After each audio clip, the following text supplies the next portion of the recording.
اعوذ باللہ من الشیطان اللعین الرجیم، بسم اللہ الرحمن الرحیم۔ السلام علیکم ورحمۃ اللہ وبرکاتہ۔ محترم ناظرین کرام، آج ہم نجاسات کتنے ہیں اور کون کون سے ہیں وہ آپ ناظرین کی خدمت میں بیان کریں گے۔ نجاسات 10 ہیں، ان میں سے نمبر 1 ہے پیشاب، نمبر 2 ہے پاخانہ، نمبر 3 ہے منی، نمبر 4 ہے مردار، نمبر 5 ہے خون، نمبر 6 ہے کتا، نمبر 7 ہے سور، نمبر 8 ہے کافر، اور کافر کی جو اقسام ہے وہ انشاءاللہ بعد میں بیان کروں گا۔ نمبر 9 ہے شراب، نمبر 10 ہے نجاست خور حیوان کا پسینہ۔ ان کی جو ڈیٹیلز ہے وہ انشاءاللہ ہم بعد میں ایک ایک کر کے بیان کریں گے، لیکن آج ہم کن کن جانوروں کا پیشاب و پاخانہ نجس ہے اور کن کا پاک ہے وہ آپ ناظرین کی خدمت میں بیان کروں گا۔ ان میں سے حیوانات کے 2 اقسام ہیں، ایک تو حلال گوشت ہے اور دوسرا ہے حرام گوشت۔ حلال گوشت جانوروں کے پیشاب و پاخانہ ہیں وہ پاک ہے، لیکن جو حرام گوشت جانور ہیں، انسان اور ہر حرام گوشت حیوان جو خون جہندہ رکھتا ہے ان کا پاخانہ اور پیشاب نجس ہے۔ مثال کے طور پر فرماتے ہیں چوہے، خرگوش اور بلی۔ خرگوش اور بلی آج کل ہر ایک اپنے گھر میں پالتے ہیں، ان مسائل کی طرف متوجہ ہونا چاہیے کہ بلی پالنے کے بعد اس کا جو فضلہ ہے وہ نجس ہے، اس سے اجتناب کرنے کی ضرورت ہے۔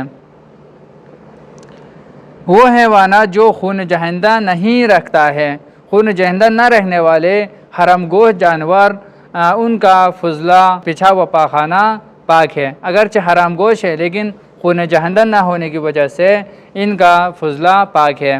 مثال کے طور پر حرام گوشت مچھلی ہے، مچھر ہے، مکھی ہے، ان کا جو فضلہ ہے وہ پاک ہے۔ حرام گوشت پرندوں کا پاخانہ اور پیشاب پاک ہے۔ حرام گوشت پرندوں کے تمام اقسام اگرچہ حرام گوشت ہے، ان کا بھی پیشاب و پاخانہ پاک ہے۔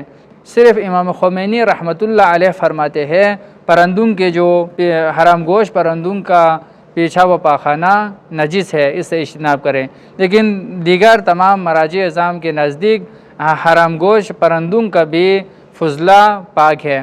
لیکن آیت اللہ سیستانی دامت العالی فرماتے ہیں ممکن ہو تو ان سے اجتناب کرنا بہتر ہے، ممکن ہونے کی صورت میں ان سے اجتناب کرے، یہ بہتر ہے۔ مثلا کوا ہے، چمگاڈر ہے، آپ نے کپڑے کو دو کے باہر سکھانے کے لیے لٹکایا ہے، کوا اس کے اوپر فضلہ کرے، یا کوے کی جو دیگر اقسام ہے اس طرح کے جو پرندے ہیں انہوں نے اگر اس پر فضلہ کرے تو اس صورت میں پاک ہے، وہ کپڑا نجس نہیں ہوتا ہے۔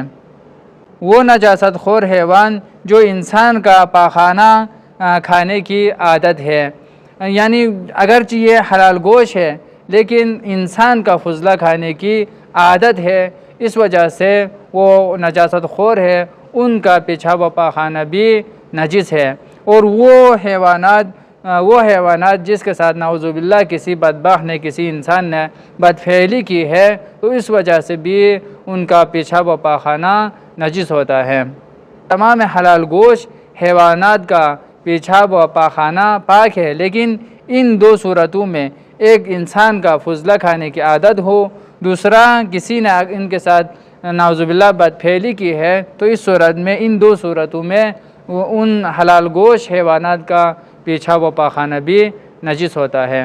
اللہم صلی علی محمد و آل محمد، والسلام ورحمۃ اللہ وبرکاتہ۔